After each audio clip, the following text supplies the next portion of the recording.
이제 상증세. 오늘 문제도 풀 수 있잖아요. 얼마 안 돼요. 상속세. 이거 다 중요하잖아요. 상속세는 다 가업상속공제의 구체적인 세부적인 그런 내용들인데 가업상속공제 안에서의 세부적인 내용들이어가지고 그렇게 막 엄청 중요한 내용들은 아닙니다. 그냥 뭔가 있긴 있어가지고 법은 통과 안 됐는데 뭔가 있어가지고 그냥 집어넣은 것 뿐이에요. 이렇게 뭐 볼 게 별로 없어요. 뭐 혹시 이런 거 아세요? 가업상속공제 적용 대상이 되려면 제조업이나 건설업이나 도소업이나 뭐 이런 것들이 되거든요. 원래 가업상속이. 근데 거기 요거 음식점이라든지 뭐라든지 100년 가게라고 해가지고 이게 소상공인법에서 100년 가게 되면 내가 어떤 업종에서 몇 년 이상요, 그렇죠? 30년 이상 동안 내가 그 업종에 대해서 꾸준히 해가지고 그 지역에서 이름이 나면은 그러면은 이렇게 중소기업 쪽 장관이 지정해가지고요. 100년 가게 뭐죠? 현판도 이렇게 앞에 붙어 있고 막 그래요. 그래서 저희 동네에도 진짜 오래된 데 많지 않은데 모르는 앞에 딱 100년 가게 이렇게 해가지고 딱 붙어 있는 데가 있어요. 걔네들도 가업상속 공제 대상이 되는 업종이 되는 겁니다. 그게 무슨 업을 하든지 간에 100년 가게라면 원래 업종이 딱 이렇게 정해져 있거든요. 가업상속 공제를 받을 수 있는 업종이 정해져 있는데 100년 가게라면 이 업종이 아니더라도 별도의 100년 가게가 되는 그 가게는 자녀들이 물려받으면 가업상속 공제를 받을 수 있는 업종이 된다 이런 얘기예요. 뭐 그렇게 보시면 되고요. 이것도 뭐 이렇게 막 중요한 내용은 아닌데 우리 상속세에서 동거주택 상속공제라고 해가지고 피상속인과 돌아가신 분하고 상속인이 이게 10년 이상 계속 같은 주택에서 동거를 했었어야 되고요. 그리고 내가 미성년자가 아닌 미성년자로서 동거했으면은 내가 부모님을 봉양한 게 아니죠. 아니 내가 미성년자인 상태에서 아버지랑 계속 같이 살고 있었는데 내가 이제 22살이 됐는데 아버지가 돌아가신 거야. 그러면 자 내가 아버지를 봉양했어야 아버지가 지금까지 나 이렇게 계속 교육시키다가 돌아가신 거예요. 후자잖아, 후자. 내가 아버지를 봉양한 게 아니잖아. 그러니까 그럴 때는 동거주택 상속공제를 못 받아요. 동거주택 상속공제를 받으려면 10년 이상 동거를 해야 되는데 그게 미성년자가 아닌 상태로서의 10년 이상이어야 되는 거예요. 미성년자 기간을 빼요. 미성년자 기간을 포함해서 10년 이상이면 내가 봉양한 게 아니니까 그때는 상속공제 안 해줘요. 동거주택 상속공제를 받으려면. 그리고 내가 상속인이 당연히 무주택자 또는 아니면 그 상속받은 그 주택이 아버지하고 나하고 공동명의 주택이든지 아무튼 이 주택 이외에 다른 주택이 없어야 되고요.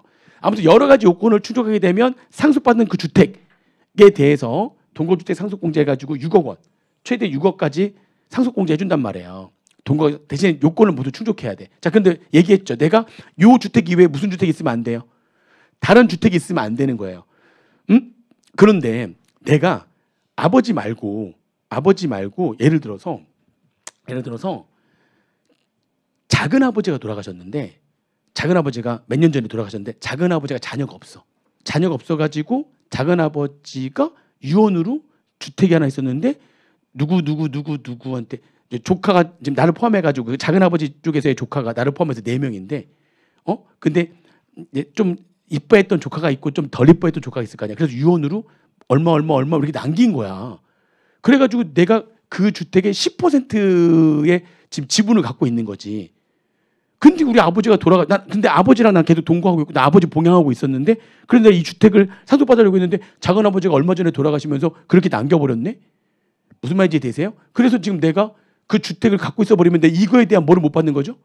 동거주택 상속공제를 못 받잖아. 그래서 옛날부터 어떻게 했냐면 이게 나든 아버지든 주택이 하나만 있었어야 되는데 근데 피상속인 또는 상속인이 피상속인 사망 전에 제3자의 상속을 해내가지고 공동소유하는 주택 있잖아요. 근데 그게 내가 소수지분자인 거야.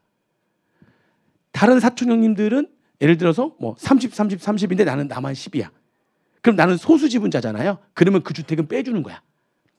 그러면 그 주택을 내가 갖고 있다 할지라도 그래도 동거주택 상속공제를 받을 수가 있는 겁니다. 이해되세요? 무슨 말인지 이해되죠? 왜냐면 다른 주택이 있으면 안 되는데 요 주택은 돼. 근데 요 주택에 하나가 더 들어왔어요.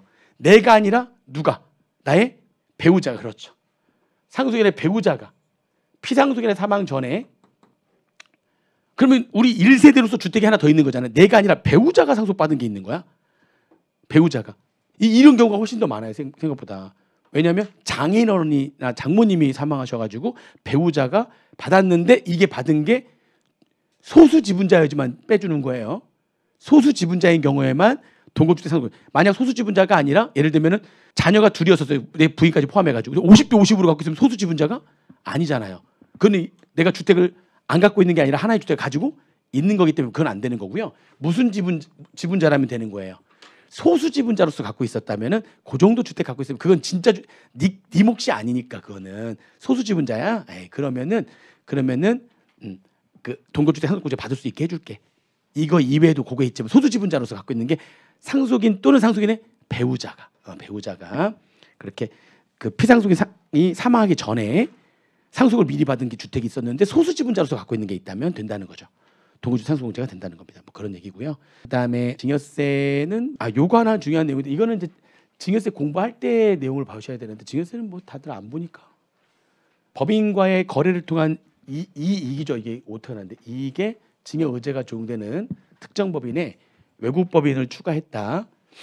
지배주주 등이 직간접으로 보유하고 있는 주식이 30% 이상인 내국 법인인 경우에만 이 규정이 적용됐는데 외국 법인의 경우에도 이 규정을 적용한다라고 하는 겁니다. 그래서 이거는 그냥 상증세 공부할 때 보시면 될 것 같아요.